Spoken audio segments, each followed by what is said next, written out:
gusto ko talaga matulog pag gano'n. Tsaka may mga times na umiiyak ako pagka hindi ko na kaya. Paano nyo naman na-manage yung stress mo? Tsaka minsan pag minsan kasi dumarating na sa punto sa relationship, nag-aaway na rin. Yan nakakadagdag ng stress yun. Paano nyo naman na-manage yung stress mo? Sa Bilang akin, mag-boyfriend. kapag nagkikita kami, Pag pag nag-uusap kami, yun, nagkukwento kami, nakakapaglabas kami ng mga problema, gano'n. Nararamdaman namin sa isa't isa na lagi kami merong kasama, meron kami katulong. Ano naman yung message nyo or payo nyo dun sa mga mag-boyfriend na nakakaranas ng stress? Tandaan natin, no? Sa magkarelasyon, kapag kayo magkarelasyon na, iisa na kayo. So, para mawala yung stress o para maibsan yung stress na ramdaman nyo, kailangan nyo yung isa't isa. Yun ang role ng relationship. Alagaan nyo yung isa't isa. Sigurado magiging masaya. Kailangan ng bonding. Tsaka, hindi natin dapat iniisip yung sarili natin. Dapat iniisip natin lahat yung partner natin. Kung ano ba yung nararamdaman. Sir Jaime Ruel Hernandez. Nakaka-stress po ba ang pagiging bumbero? Baguhan ka pala, medyo nakaka-stress dahil una-una ang bumbero 24 hours of duty. On call lagi, kahit na madaling araw, kahit anong oras, lagi. Respond yan sa task. Ngayon, pag sanay ka na, siguro, mamamanage mo na siya. Sanay ka na. Ano po kayong dahilan? Pagka may responde sa sunod, siyempre, dapat nagmamadali ka lagi. Dapat within 7 minutes, makating yung caller na tumawag ng sunod.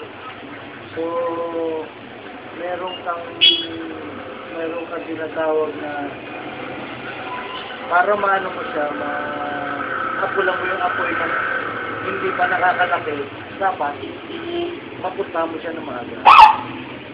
Ano naman po yung nararanasan nyo kapag na-stress po kayo? Sumasakit pa rin po ba yung ulo nyo? Namumuti ang buhok ko eh. Tapos, Paano nyo po na-manage yung stress? Paano po nababawasan ng kaunti yung... minsan dinadivert ko yung kasi minsan isip ka ng isip. Ayun, stress mo eh, meron kang isang subject na pinag-iisipan, na lagi mo naisip yan sa trabaho. Meron kang isang deadline na hinahabol. Ginagawa ko yung dapat gawin. Ang iba, deadline, hinahabol ko yung deadline para mawala yung isip. Ano po yung message nyo or yung payo nyo dun sa mga nakakaranas ng stress? Harapin nila, hindi nila dapat talikuran o layuan. Hindi nila itakin yung subject, yung stress na subject. Bigyan yung solusyon. Dapat lang. Interview natin si Dr. Alma El na isang pong private dentist. Stressful po ba ang pagiging dentist? Depende. Pagka siguro naka-health card, may maraming insurance.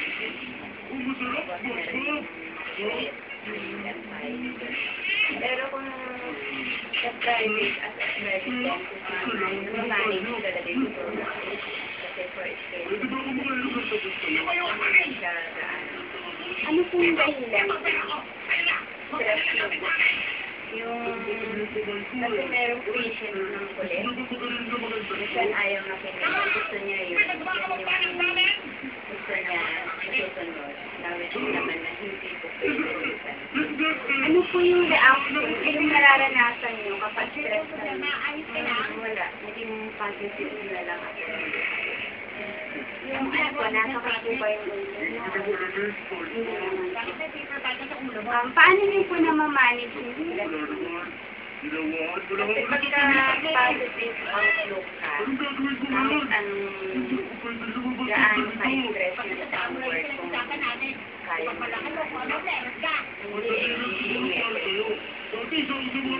Ano po yung message mo or tayo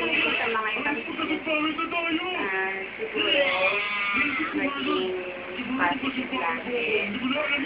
Kasi ine-expect na natin yung nasa work natin. Ine-expect mo yan kung ano magiging sitwasyon everyday. So, inahanda mo iyon para maiwasan.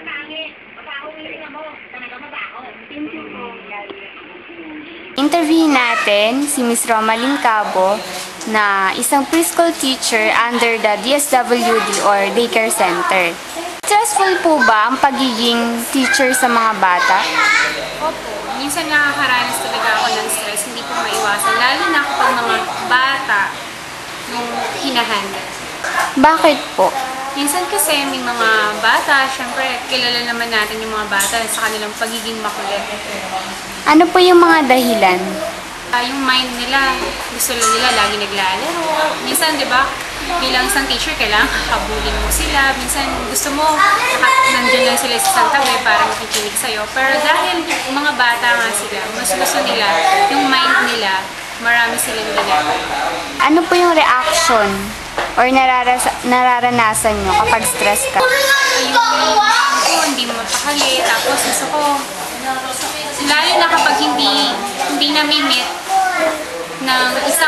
sa isang lesson, isang araw, yung gusto kong mangyari dun sa bata. Paano nyo po na-manage ang stress? More on lesson planning. Mas maganda kasi na prepared ka, lalo na actually sa lesson mo, at kung paano mag-meet yung behavioral problems ng mga bata, bawat isang bata na hinahanda. And then, dahil prepared ka nga sa lesson, especially siguro yung unang-una yung magpa-pray muna bago mag-learn. Napakahalaga. Ano po yung message nyo or payo nyo dun sa mga iba pang teacher na stress? Or I-enjoy nila yun. Kasi minsan kahit stress ka, pag nakikita mo naman yung kung paano yung mga bata ay natututo at kung paano nila na-enjoy yung bawat activity, nawawala naman. Hindi natin iisipin na wala naman binibigay si God ng mga problems or mga stress kung hindi natin. i-interview natin si Pastor Mon Advincola. Yung stress, syempre, nalulungkot ka dahil naisip mo bakit ganito itong tao na to sa kabila ng iyong ginagawa. Minsan naman, may panahon na, syempre, gagalit ka, iinis din bilang tao. Pero dapat i-handle yun ng maayos. Paano nyo po na-manage yung stress? Ang stress sa aking karanasan, ay ito na ma-manage ko kasi una, inilalaga ko sa Diyos ang aking mga dalahin sa buhay. Kasi yun ang sabi sa 1 Peter 5, no, na 7, ilagak nyo sa Diyos ang lahat na inyong kabalisahan sapagkat kayo aking pinagmamalasakit. Ano po yung message nyo or payo nyo po dun sa ibang stress? Normal yun na maranasan na stress bilang leader, bilang nanunungkulan. Ang ating dapat gawin, una, ilagak sa Diyos ang lahat ng ating mga dalahin sa buhay. Pangalawa, may mga tao na pwede mong lapitan para hingian ng tulong at payo. Kaya makakabuti yon para hindi ka maging stressful. Ito ay nakaka-epekto sa katawan, kaya kailangan mo maging relax. Kaya ang Diyos lamang ang makatutulong sa atin dito. Nangyayari naman pala sa lahat ng stress, so hindi tayo dapat mag-alala. Tandaan na natin na mga payo nila, mag-smile, kaya natin yan, relax lang. Tandaan natin na it's fun to fall down even though it hurts, because we learn how to get up. Ingat! Dami ko natutunan sa mga interview ko kasi kahit ano palang posisyon o kung gano'ng kataas, kahit gano'ng kababa, lahat na may nakakaranas ng stress. Hindi mo i-manage to. Tulad nga sabi nung isang pulis, kailangan mo yung stress lang. Pero kailangan sa sarili mo kakayahan ay ma-manage mo yung stress. Huwag mo masyado isipin at syempre, kailangan ipagkatiwala natin ang lahat sa Panginoon. At sana, sa aming ginawang video ay may marami kayong matutunan. Maraming salamat and God bless.